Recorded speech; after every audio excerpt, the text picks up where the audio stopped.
Hey guys, lepedaler back with another video. Today I'm going to be giving you guys a long-term review of the Tacx NEO first generation smart trainer that I've had since 2017. So now it's been 3 years that I've been using this very frequently, and I thought this would be, a little bit overdue, but a good time to give you guys a review on the unit and give you guys my overall thoughts of the smart trainer. So without further ado, let's get right into this video.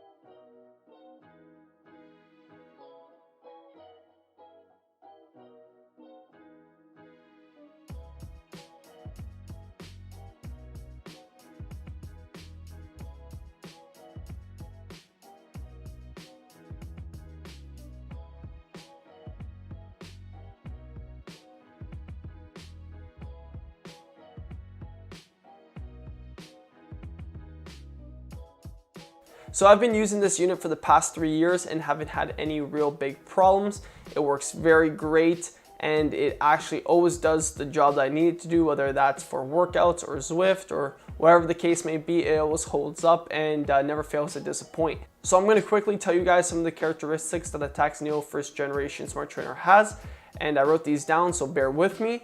So it's a direct drive smart trainer, which means the rear wheel comes off and it directly goes onto the smart trainer. It's compatible with most bikes. Some bikes, depending on the dropouts, like time trial bikes, are not going to be compatible.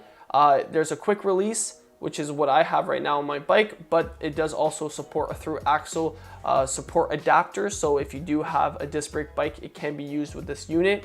The Freehub that comes equipped on the smart trainer is Shimano and Sram compatible. A different Freehub would have to be bought if you were running a Campagnolo. It's ANT Plus and FEC and Bluetooth Smart Ready. Power accuracy with margin of error of 1%. So depending on how you read that, it's 99% accurate. There's no calibration or spin dial required on the smart trainer. The max gradient that the smart trainer can simulate is 25%.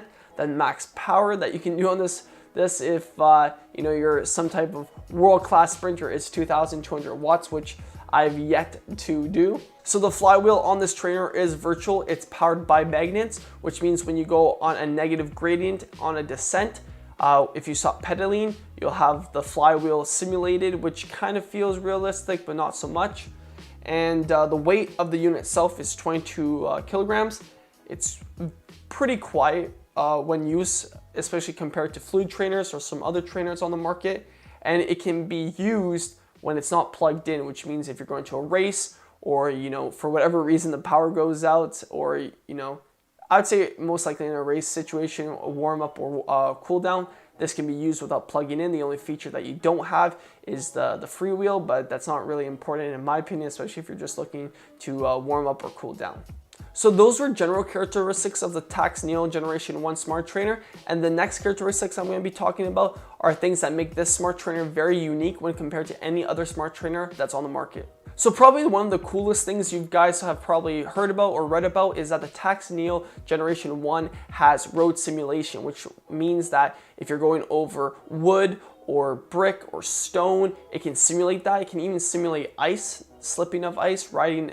If you ever decide to ride on ice, which I don't know why you would, but if you did, the Tacx NEO offers that. I made a video on this a while back about doing Paris-Roubaix, the equivalent of Paris-Roubaix on the Tacx NEO Smart Trainer, and I can definitely say it was very realistic to riding on cobbles. Now Zwift does not have a long section of cobbles. If you're using Zwift, I use Zwift for indoor training with my smart trainer. So Zwift does have some sections where they have wooden planks over a bridge or they have cobble sectors. So it really does simulate that, which gives another realism of indoor training, because indoor training can be somewhat not the most entertaining. So having a difference in road feel makes it a lot more engaging. So I give the Tacx NEO Generation 1 an A+, because that is something that I have yet to experience on any other smart trainer. So another interesting thing that the Tacx NEO Generation 1 smart trainer has is different lights that are shown underneath depending on what power zone you're actually in, which if I'm being honest, the only time I really look at that is when I'm going really deep, and by then it's red. So it's a cool feature, but then again, majority of the time you're gonna be you know, if you're really that hurt or digging deep, your head's gonna be down anyways, not paying attention to anything or looking at the screen. So it's a cool feature, but doesn't make it super stand out in compared to other smart trainers. There is a small amount of flex, which I do like for sprinting. So if you do a lot of sprinting indoors or a lot of hard efforts where you really have to get out of the saddle, there's some realism, some flex, some forgiving flex. That makes, you know, like I said, the whole point of a smart trainer is to get, you know, the engagement level high. So, you know, you want to actually get on the trainer and train indoors. And there is a riser block that's included that I have right now on my bike. And I primarily use my Tacx NEO Generation 1 Smart Trainer for workouts. So a lot of all my riding is done in erg mode, where that erg mode basically is the power is preset. So if you have different, you know, intervals that you have to hit with a workout, let's say a warm up, you know, a main interval and a cool down, the trainer will actually control that. And I have, you know, I would say majority of all my rides have not had any problem. It's very accurate. It doesn't cut in or cut out. So I'm very impressed, and that's the primary use that I use it for. So my concerns regarding the Tacx NEO Generation 1 Smart Trainer are two things. And the first thing is when you would do these monster sprints of, let's say, 900 to 1,000 watts, you would start smelling this, you know, chemical, you know, plastic burning smell emitting from the unit itself, which kind of scares you because the investment for one of these things, especially when I bought it, the price has come down a little bit, but it's still quite expensive. So I was like, did I just break it? After, you know, reading some articles, I found out that it's a problem that a lot of other people have been experiencing, and based on what forums have said, it's totally normal. So, you know, that was good to understand that I wasn't going so hard that I was breaking the unit, especially, like I said, it has a max power output of 2,200 watts. And if you're doing 1,000, that doesn't even come close to it. So that was good to know. And my last thing is to move the unit around. It's quite heavy and awkward to move. So those were the two disadvantages that I saw with the Tacx NEO Generation 1 Smart Trainer. Other than that, you know, the benefits of this trainer is that it's a sturdy unit, you know, it has a nice flex to it, which is, you know, not too much, not too little, just perfect to give that somewhat realistic flex when riding.